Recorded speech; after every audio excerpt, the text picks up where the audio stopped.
Hi, everyone. Thank you for joining me in this webinar on Stop Firefighting, Build a Semantic Layer Ready for AI.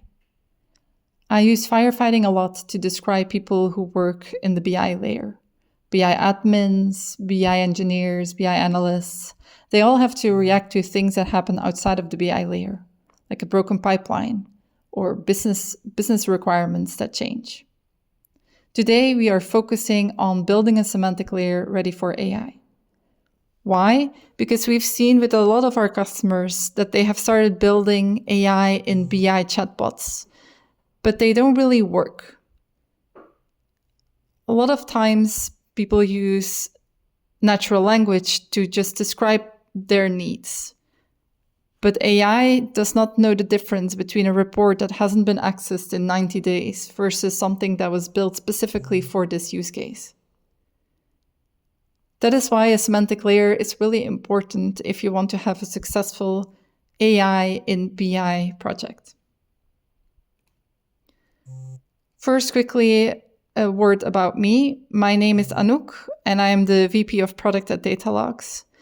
My background is in data governance, data intelligence, and I've helped numerous different customers from very different industries improve their BI environments, trace their lineage, do impact analysis, help with the migrations. So I've seen firsthand how well-governed an environment can be, but also where a lot of people start their journey.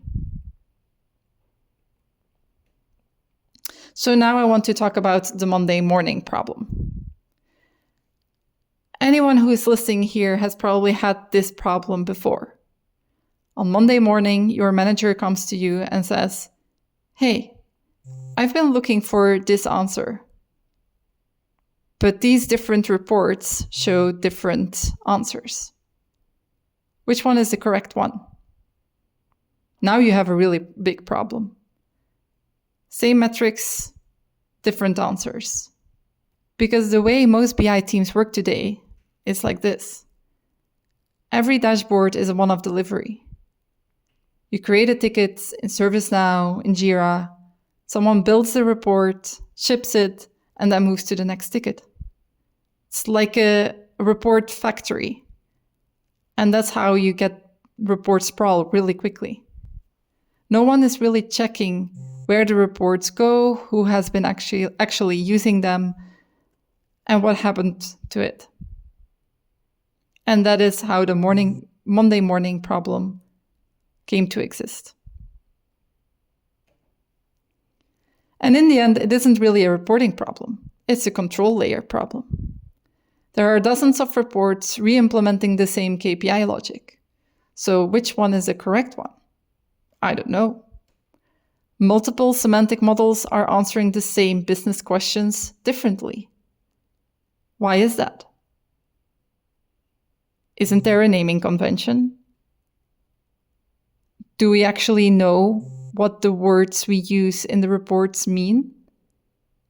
Similar dashboards built by teams who didn't know the others existed. And that is because most people work in a ticket factory. Reports, building, shipping, next. Expensive datasets refreshing nightly with 0 users. One of the most common issues we've found with our customers. Why would you need to refresh a dataset on an hourly or even daily basis if no one is actually using any reports downstream? So it's only by looking into all of these different problems and making sure that you control them and put guardrails in place that you can prevent the Monday morning problem from happening. But it gets worse, because then AI arrives. We've already seen that the teams that win with AI in analytics aren't the ones with the fanciest models. They are the ones with trusted, governed, observable, semantic layers that AI can reliably query. And that is where things become difficult. Because what is an observable semantic layer? And how can AI query this semantic layer? Do we even know which reports and semantic models exist today? And are they accurate? Or do we know that there will be conflicting results across different systems? Do we know that there is a lot of manual reporting where there is a lot of semantic mismatch? What is the actual source of truth? So let's first look at what a semantic layer actually does. The semantic layer centralizes business logic between the warehouse and everything that consumes it. Meaning, it's not in your data layer, it's not in your consumption layer, but it's in between. Here, it needs to be something discoverable. People need to be able to find it really, really quickly. In general, people prefer to be lazy over really searching for something, for a definition. So it has to be discoverable. It also has to be trusted. You need to have documented grain, known freshness, and clear ownership. If something is wrong or if someone has questions, they should be able to get an answer with one click and not by playing the telephone game. It also needs to be observable. You know who's using what depends on what, and what breaks when you change something. In other words, you need to know the entire end-to-end lineage.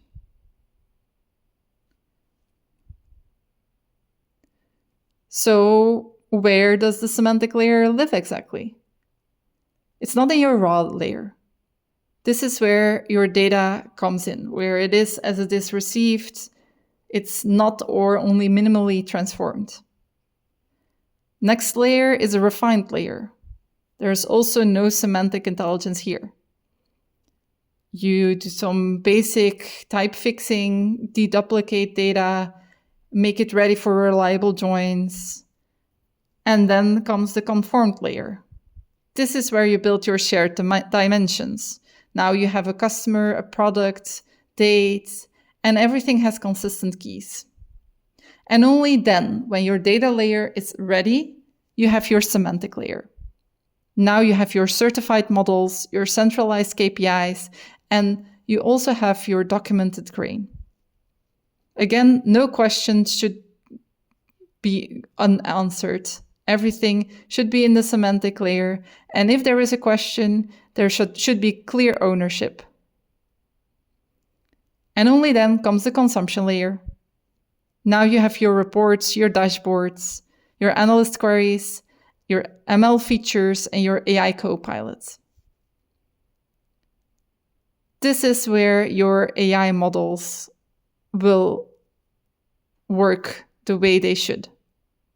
There is no business logic in the reports themselves. It lives in the semantic layer.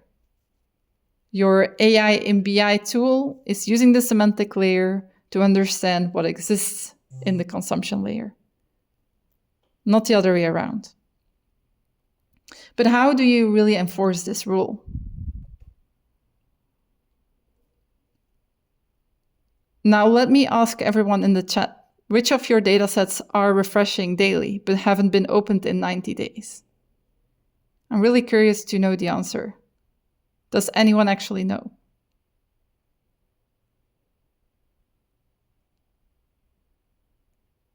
I see people commenting a lot. None? That would be surprising.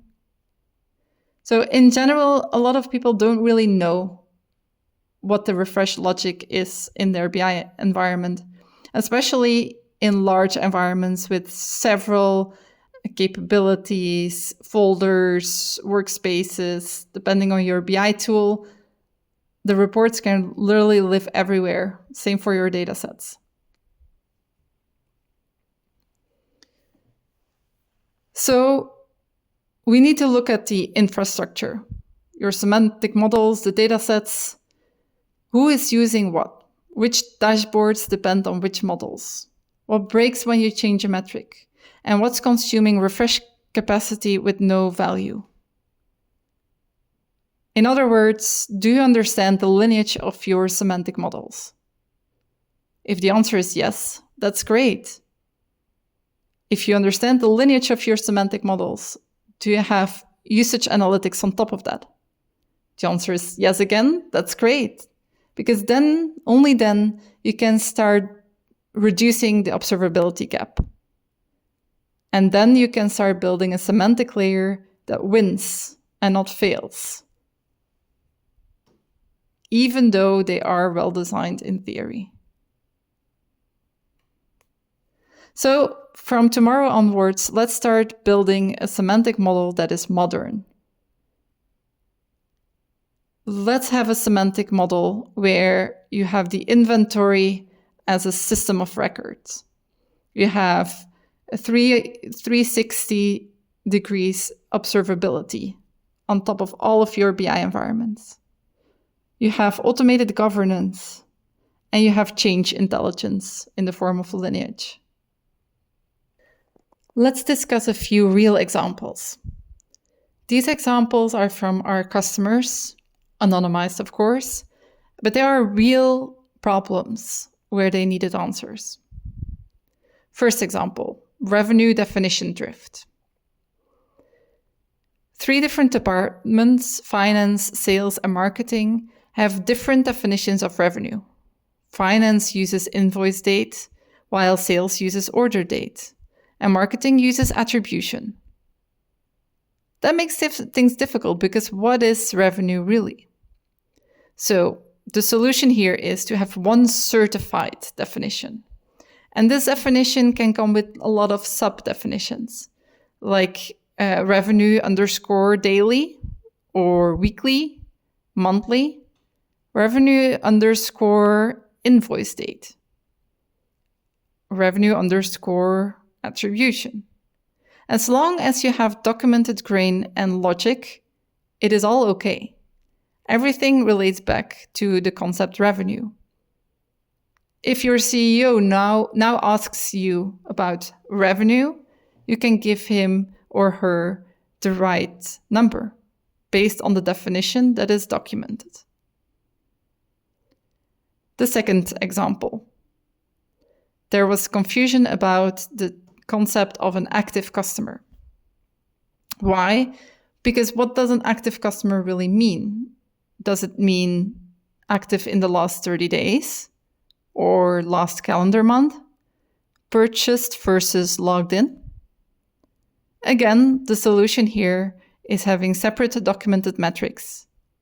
There is an active customer 30-day purchases or an active customer monthly login. These sub-concepts all belong to the concept active customer. They are grouped together, but you have different flavors of the same concept that are clearly defined and documented. Third problem, it's called the grain problem. Daily sales fact joined to transaction level product dimension equals totals are 10 times too high. This is a problem that has happened to everyone. Why? Because there is a lack of documentation. And even if there is documentation, there is not enough confidence to trust that documentation because tests are missing.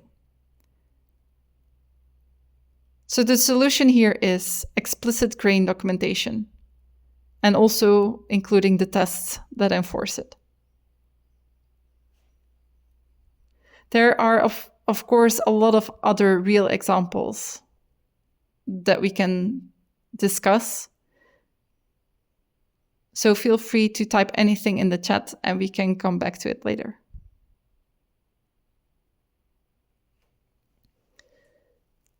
Let's see if you have a semantic layer problem.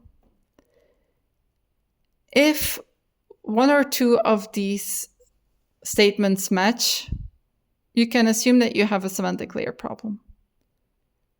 If more than 2 match, let's talk about a blueprint on fixing your semantic layer problem. 1, you've explained why 2 reports don't match more than twice this month. You can't tell me which datasets are unused but still refreshing. Changing a metric definition feels risky because you don't know what breaks. Every new dashboard request starts from scratch instead of reusing existing models. Something very common, by the way. This happens to all of our customers. Your BI team spends more time on why don't these match than building new capabilities. You're planning to adopt AI copilots, but worried about data quality. You don't have to tell me how many of these match to your situation, but let's talk if you really have a semantic layer problem, or if you want to spend time with Datalogz to explore your semantic model or semantic layer problem. So now let's talk about that blueprint, how to start on Monday after you've had that Monday morning conversation. We recommend to pick one high value domain, sales, finance, customer support. Pick a domain that is not too big, but also not too small. Something where you can have stakeholders that really feel the problem and want to work on the solution. Now start archiving everything that is unused. If you're not sure about what is used and what is unused, make sure to use a governance tool that really shows you the numbers that you need. Then publish one certified semantic model with documented grain, ownership, and refresh SLAs. That shouldn't be too hard. You can probably reuse a semantic model that already exists, but add the documentation, make sure that there is ownership, and that the refresh schedule makes sense. Then identify 5 certified metrics that are already in active use. This will require some interviews with the domain stakeholders. And that is why it is also very important to have people on board with this project. Once you've done all of this, turn on observability and monitor the lineage. If something breaks, make sure that you're able to contact the stakeholders immediately and not, again, play the telephone game. If something needs to be adjusted, again, make sure that it is all documented. It is okay to have one concept with a lot of sub-concepts as long as everything is clearly documented and everything has a clear naming convention. If you start this project 6 months from now, you're not debating about different metrics, but you're operating a platform with predictable behavior, observable usage, and a safe change management. It will only be for one domain, but then you can start rolling it out across other domains as well.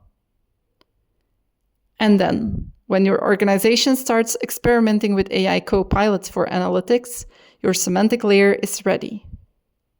And you and your team are ready as well. Okay. Thank you very much, everyone. Now, before this webinar, we send out blogs. So thank you for everyone who read the blog and sent in a few of your questions. We picked a few interesting ones that we now want to discuss. Okay, the first question. We already have a Looker semantic layer in LookML. The org just bought Power BI and metrics are drifting between them. Is the answer one canonical layer above both, or is that just a third place where definitions diverge? Honestly, a third place only works if it's an enforcement layer and not another modeling layer. That's actually what I even recommend, having an enforcement layer. As I said before, the semantic layer lives between your data layer and your consumption layer. So it doesn't live inside of any BI tool. Not in Looker, not in Power BI. And that should prevent drift in the future. So if, let's say, Q1 revenue returns one certain number in Looker and another number in Power BI. You'd want to detect that drift, attribute it to the underlying definition, and then alert the right owner, correct the documentation, and correct the definition. That's actually where the 360 observability comes in. You really benefit from 360 observability across your consumption layer. That is the missing piece here. I hope that answers the question. The next one is expensive datasets refresh nightly with 0 users. We all know that's true, but cleanup is political. Someone built that thing, someone might use it next week. Nobody wants to be the BI admin who archived the CFO's dashboard. How do you make this safe?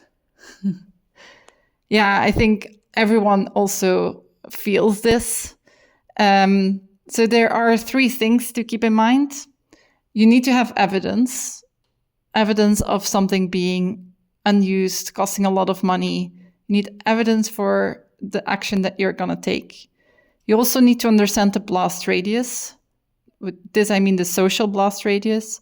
Is it the CFO that will be impacted? Is anyone else still using that dashboard? And reversibility. So evidence here means 90 plus days of no views, no downstream report consumption, no scheduled subscriptions. No one is really using the dataset. Blast radius means having operational lineage show what depends on this dataset, and then checking the usage of all the downstream reports. And then reversibility means we always recommend having a soft delete, at least for some time, meaning stop the dataset, move it to an archival workspace or folder, and archive the downstream reports as well. If no one complains, you can delete it safely after 6 more months.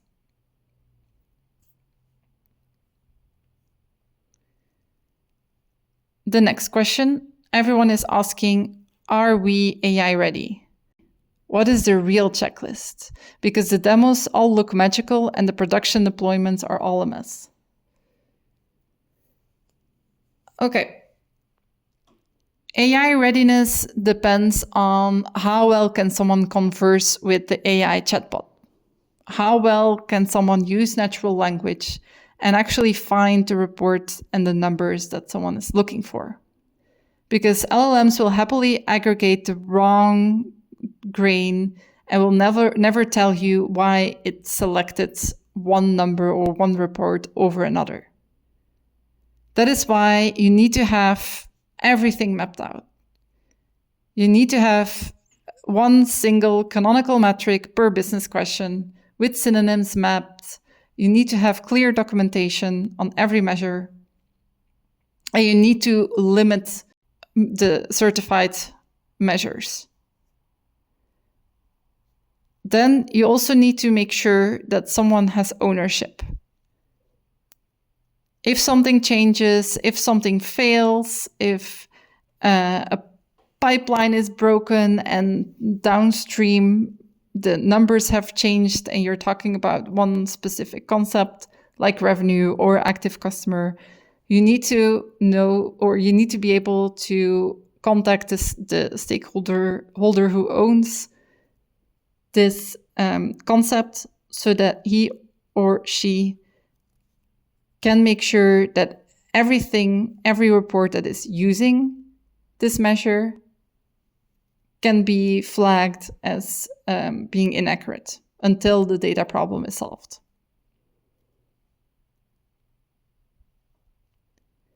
So what you really need is observability. You need to know what is in your BI environment, what the AI tool has access to, and which measures it picks up.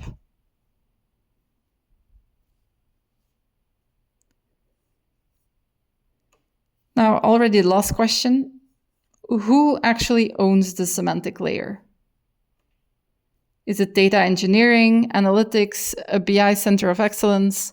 Everyone I talk to has a different answer, and most of them aren't working. Ownership is always split. Data engineering teams, they own the raw and the refined and the conformed layers, while the analytics engineering teams, they own the semantic models themselves. They own the certified KPIs, the documented grain, the logic behind everything. And then you have BI ops. If it's a center of excellence or just one group, one governance group, what they own is the consumption layer. They own the governance loop on top of the consumption layer.